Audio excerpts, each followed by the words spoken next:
اللہ وبرکاتہ الحمد للہ رب العالمین والعاقبۃ للمتقین والصلاة والسلام علی سید الانبیاء والمرسلین وعلی آلہ وصحبہ اجمعین اما بعد۔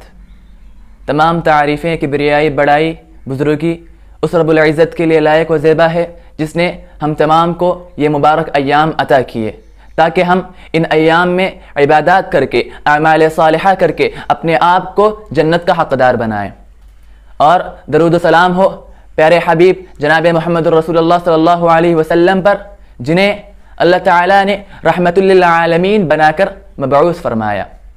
محترم ناظرین، اللہ سبحانہ و تعالیٰ نے ہمیں اے مبارک ایام عطا کیے، اے سنہرا موقع عنایت فرمایا تاکہ ہم اعمال صالحہ کر کے اپنے آپ کو جنت کا مستحق بنائیں، مگر اس کے باوجود ہم میں سے بہت سے لوگوں نے اس سنہرے موقع کو گنوا دیا اور ان ایام کو بھی ویسے ہی گزار دیا جیسے کہ وہ عام ایام کو گزارا کرتے ہیں۔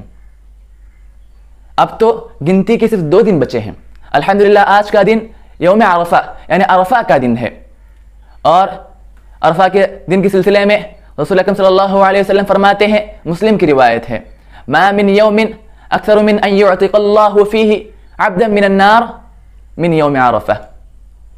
یوم عرفہ کے علاوہ کوئی دن ایسا نہیں جس میں اللہ سبحانہ و تعالی سب سے زیادہ بندوں کو جہنم سے آزاد کرتے ہوں۔ اس لیے ہمیں چاہیے کہ ہم اس دن کو غنیمت جانتے ہوئے اس میں نیک اعمال کرنے کی سعی کریں، کوشش کریں تاکہ ہم بھی جہنم سے آزاد ہو جائیں۔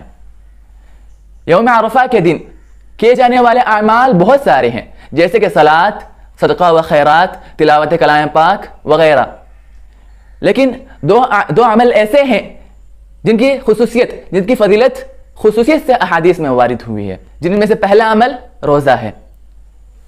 الحمدللہ ہم اور آپ نے آج کے دن روزہ رکھ لیا۔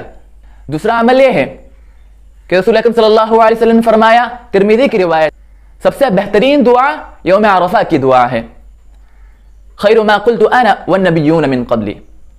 یہ وہ دعا ہے جسے میں بھی کہتا ہوں اور مجھ سے پہلے کے انبیاء بھی کہا کرتے تھے۔ اور دعا کیا ہے؟ اور دعا ہے لا الہ الا اللہ وحدہ لا شریک لہ لہ الملک ولہ الحمد وہو علی کل شیء قدیر۔ محترم ناظرین، ہمیں چاہیے کہ ہم اس دن میں اس دعا کا کثرت سے اہتمام کریں اور اس دن میں اعمال صالحہ بھی کثرت سے کرنے کی کوشش کریں۔ آخر میں اللہ سبحانہ و تعالیٰ سے دعا ہے، الہ العالمین تو ہم تمام کو ان مبارک ایام میں خصوصیت کے ساتھ، اہتمام کے ساتھ کثرت سے عبادات کرنے کی توفیق عنایت فرما، اور ہمیں اور ہمارے تمام اعمال صالحہ کو شرف قبولیت عطا فرما۔ آمین۔ وآخر دعوانا ان الحمد للہ رب العالمین۔